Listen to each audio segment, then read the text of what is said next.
We have entered a new age in driving, the age of autonomous driving. Gone are the days when you have to sit and drive the car by yourself for long distances. With all new AI and autonomous driving, it's as easy as setting up your destination and letting the computer or AI in the car take you there. Welcome back to ManaTech. We love all futuristic techs out there, and today we'll be looking at one of the latest additions to the autonomous driving world, and that is the Mercedes Drive Pilot. Let's jump right in and see what it's all about. One of the leading car makers in the world who uses AI or autonomous driving in their vehicles is Tesla, and they have been doing a great job with it. Even though some flaws need to be ironed out, it seems like it's smooth sailing and things just got better and better with each progressive update made to the system. However, safety is still a concern in all autonomous cars, and when you talk about safety, there is but one company that stands above all, and that has been the innovative leader in creating new and improved safety mechanics in all their vehicles, and that is none other than Mercedes-Benz. Mercedes-Benz is not only the forerunner in the safety field, but that name is also closely related to luxury cars. Therefore, all Mercedes cars are made to such an extent that you know that you are in for a treat. Mercedes also has a huge investment in improving autonomous and self-drive technology. So what is the hype about the so-called new system by Mercedes-Benz, and how is it a big breakthrough in autonomous driving? That is because Mercedes has just rolled out their new system called the Drive Pilot, and this new state-of-the-art system is like no other. Why is it like no other? Because the Mercedes Drive Pilot is a Level 3 autonomous driving assistant, and what makes it better than the ones we already have? Well, all the cars you see on the road today, such as Teslas and other high-end cars which has AI and autonomous systems, is that they're all Level 2 autonomous driving, which means that at Level 2, the car can still accelerate and brake and even change lanes. But that's about it. It still requires the human to pay great attention to the road and the environment ahead and cannot take his hands off the wheel.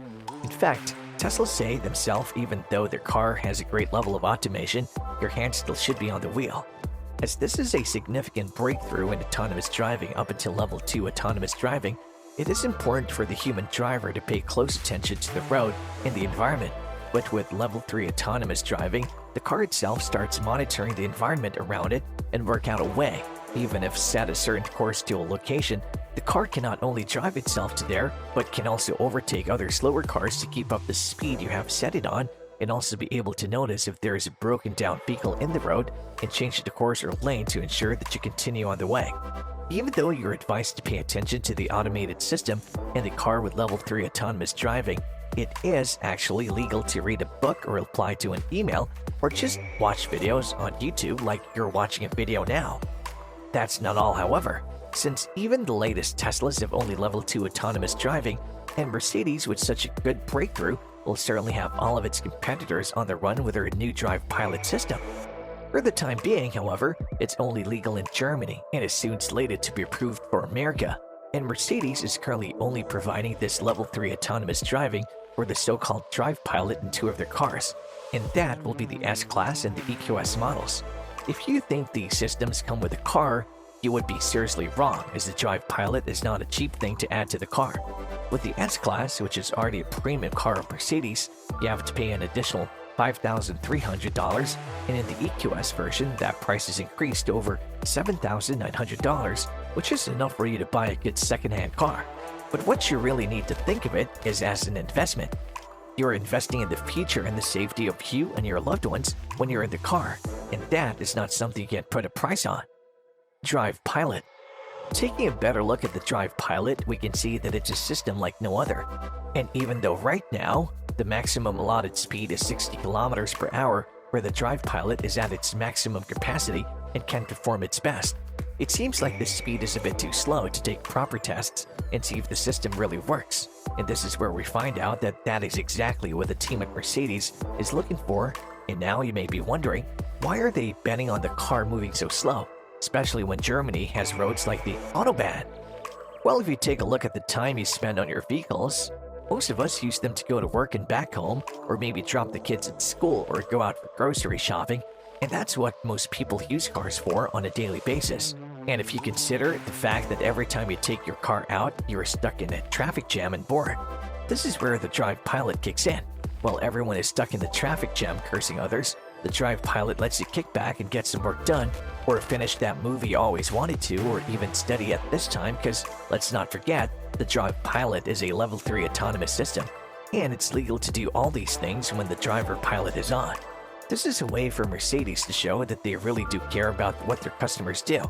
And let's be honest, if you're buying a car like an S-Class series, you obviously have tons of things you can get accomplished while stuck in traffic with the Drive Pilot. There's also a change in the body of the cars as well, and if you look at the cars closely, you can see that the cars with the Drive Pilot have a small bump on the roof lining of the car.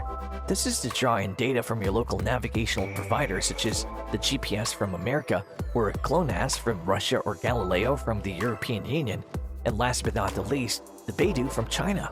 This is because the Drive Pilot is the only internationally accepted Level 3 autonomous system, and would most likely be the very first car that we see with Level 3 autonomous system across the world.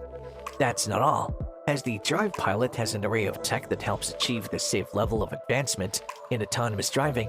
It is based on the already existing driving assistance package that Mercedes provided for some autonomy in cars, and paired that with additional sensors such as LiDAR, which is a very effective and proven method for gauging distances between objects using a laser, and then having its beam reflect off something, and then taking the time it takes for it to reach back to the sensors. It is a bulletproof method which has been used in many cars, such as Tesla, which later changed it to just a camera system, leaving Tesla cars to miss out on the exceptionally well-working LiDAR systems. In addition to the LiDAR system, the Mercedes Drive Pilot also includes cameras and microphones as well, all around the car, and this is to check the environment to make sure that the microphones or the camera catch anything the LiDAR misses. And more importantly, as we mentioned, the Level 3 autonomy means that the car can detect and adjust according to its environment. And the addition of the cameras and microphones is not only to guarantee the safety of the car and the occupants, but also to scan and pick up any signals or the blue colors of the sirens of the emergency vehicles, so that if you're in the way of any emergency vehicle, the car can just move out of the way on its own without your intervention. The Drive Pilot also has a moisture sensor in its steering wheels, and in the S-Class version of the Drive Pilot, it comes with added additional steering and braking support in a supplementary electric system that guarantees that even if one of these systems fails, the car can still maneuver and go on and make sure that the driver has full control of the car again. It seems like the future of fully autonomous cars is drawing closer and closer, and with systems like the Drive Pilot, it feels that the future will be safe as well.